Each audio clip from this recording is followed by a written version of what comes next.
Welcome to Chapter 1 of the Catalyst Security Playbook. In this chapter, we'll be going over two key use cases on how SecOps admins can easily secure their branch network using Catalyst SD-WAN integration with Cisco Secure Access. Let's go ahead and dive right in. In this scenario, I am a SecOps admin responsible for securing the internet and SaaS-bound traffic in my branch office. I am a Catalyst SD-WAN customer with a SD-WAN edge device as the main router in my branch network. I'm also a Cisco Secure Access customer, and I'm interested in connecting and securing my outbound traffic to the nearest SSE location where I can apply my security scrubbing before exiting to the internet or SaaS application. Let's take a closer look at how we can do this. Cisco Secure WAN leverages the Cisco Secure Access solution to protect branch traffic to the internet. Cisco Secure Access is a converged cloud security SSE solution that offers extensive security capabilities such as CDNA, Secure Web Gateway, CASB, Firewall as a Service, DNS security, RBI, and more, in a single solution to mitigate security risk by applying zero trust principles and enforcing granular security policies. For securing branch offices using Cisco Secure Access, we will focus on two key use cases. The first use case is route-based traffic steering, where we send all the internet-bound traffic, including our SaaS traffic, from the branch to Cisco Secure Access for security inspection. If you look at the table at the bottom, it reads as follows. I would like to send all the internet and SaaS-bound traffic, whether it's trusted or untrusted, to Cisco Secure Access via a secure tunnel for security inspection. All traffic types such as employee, guest, or IoT traffic will all be sent through the secure tunnel to the SSE, where security inspection will be applied before reaching the application destination. The SSE connectivity will be enabled with automatic redundancy, ECMP, and brownout detection for simplified but granular security control. The second key use case will focus on selectively steering the internet traffic via SSE. We can use a data policy to selectively steer traffic that matches a certain condition. For example, if the destination app is M365, use DIA plus NAT instead of selecting SSE as the default action. In our data policy, we can define what our trusted applications are.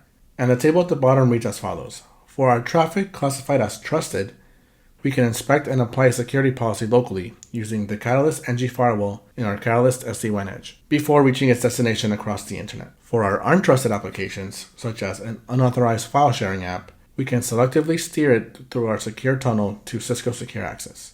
To leverage the automatic tunnels to Cisco Secure Access, DNS should be enabled on both the Catalyst SD-WAN edges and SD-WAN Manager. NAT should be enabled on our SD-WAN edges internet-facing interfaces. The Cisco Secure API keys should also include write access for deployment APIs to work. And the minimum software version is 20.13 for the SD-WAN control plane elements and 17.13 for the SD-WAN edges. In this video, I'll be using Catalyst SD-WAN Manager version 20.15. We'll need to add our Cisco Secure Access API keys. To do so, log into the Catalyst SD-WAN Manager dashboard. Then, on the left menu bar, head to Administration and then to Settings. Scroll down and click on Cloud Credentials. Enable the Cisco SSE radio button and add your Cisco Secure Access org ID and the API keys and then press Save. Once the credentials have been added and saved, navigate over to Configuration, Policy Groups, click on this Internet Gateway /SSE tab. Here we will create our Cisco Secure Access policy group to automatically bring up the connectivity. Click on Add Secure Service Edge, give it a name, and select SD-WAN as a solution and give a brief description. Then click Create. For SSE provider, click on the Cisco Secure Access radio button. First thing we have to do is configure the IP address for the SSE tracker. A tracker is a tool that can be used to monitor network drops and latency in a tunnel. This helps us maintain endpoint assurance. Click on Add Tunnel, name the interface. In this example, it will be called IPsec 101. The tunnel source interface will be the WAN interface of my SD-WAN edge device. For you, this interface may vary based on your use case. Leave tracker as default and leave data center as primary.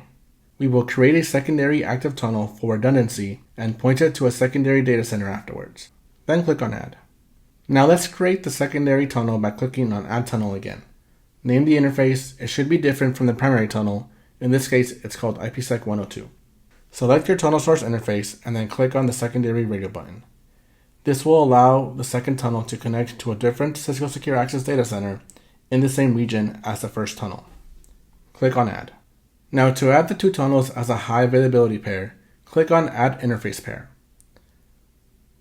Select IPsec 101 as the active interface and select IPsec 102 as the backup interface. Then click on Add. Now we have completed the Cisco Secure Access policy required to establish our SSE connectivity. Now all that's left to do is to attach the Cisco Secure Access policy to a policy group and then deploy it to your SD-WAN edge device. Once deployed, the tunnels to Cisco Secure Access will be established automatically, and you can monitor the tunnel health under Monitor Tunnels. Now that we have verified the tunnels are up, let's create a service route to redirect all of our internet-bound traffic to our SSE. To do so, let's go to Configuration, Configuration Groups, and edit the configuration group attached to our SD-WAN edge device. Go to the service profile and click on the Edit icon. Click on the Edit icon next to the service VPN, click on More, and then Service Route. Here we have added a default service route stating that all traffic will be redirected to our SSE, which is Cisco Secure Access. Click on Save. Go back to the configuration group and redeploy to the SD-WAN edge device. Now all traffic in our service VPN within our branch will be redirected to Cisco Secure Access for security scrubbing. Now let's head over to the Cisco Secure Access dashboard so that we can define and implement our security policy. First, let's make sure that we can see the tunnel connectivity from our branch. Go to Connect, Network Connections, and click on Network Tunnel Groups. Here you should see the same tunnel names as you saw on the Catalyst SD-WAN Manager. For this video, I have already renamed my tunnels to SAC Branch 1, but here we can still verify that the tunnel group IDs are the same. We can also verify that our primary and secondary tunnels are connected. Now that we have verified, let's go ahead and create our Secure Access policy. Go to Secure Access Policy. To save time, I have already created a rule called SJC Branch Internet. We can look at the details and see that I am allowing traffic coming from my SJC branch to be able to access anywhere as shown here by the keyword any. Now, in order to provide protection for my users in the branch that's into the internet, I will go ahead and enable IPS and block web traffic falling under the categories such as malware, command and control callbacks, phishing, and crypto mining. For advanced malware, I will also enable file inspection using Cisco AMP. And that's all it takes to define and configure our security policy for our branch traffic destined to the internet and SaaS applications. Now, this covers our first use case for redirecting all internet and SaaS-bound traffic to our SSE. But now let's talk about the second use case where we want to selectively steer traffic to our SSE as shown in the diagram. For my trusted applications, I am okay with inspecting that data locally and sending it through direct internet access. But for my untrusted applications, such as my branch users uploading files to unregistered Dropbox, I want to go ahead and send all Dropbox-related traffic to my SSE for further security inspection. To redirect applications to my SSE, first we will need to navigate to Configuration, Policy Groups, and then create or modify an existing application priority and SLA policy. If you are creating a new one, give it a name and description and click on Create. Click on Add Traffic Policy, give it a name, and select the service VPN in which you want your traffic policy to apply to. Select Service as a direction, and then Accept as the default action. Now let's add a role. Here I'll give it a name based on the application of interest. Now I'll add a match condition for all Dropbox applications. Once I match my application, I'll select Accept as my base action, and then add an action to redirect all Dropbox application traffic to my SSE. Once that is done, all I have to do now is click on Save Match and Action, save the application policy, attach it to our policy group, and then deploy to our SD-WAN edge device located in our branch. Now we have successfully redirected all Dropbox destined traffic to Cisco Secure Access for security inspection. On our SSE dashboard, it will require minimal changes to our existing access policy. Let's go back to the access policy we created in our branch location. Here, all we have to do is modify the destination of our traffic coming from our branch. Instead of having the destination as any, search for the application of interest, in this case Dropbox, and select Dropbox from the application results. We can also modify the security features as well, but I'll leave it as is as I'm okay with the current security scrubbing that will be applied. Click on Save to update the access policy. And that's it. Now we have successfully redirected applications to Cisco Secure Access for security inspection, protecting our branch and users from untrusted applications. As a SecOps admin, let's say I want to see the security traffic that has happened in my branch within the last month.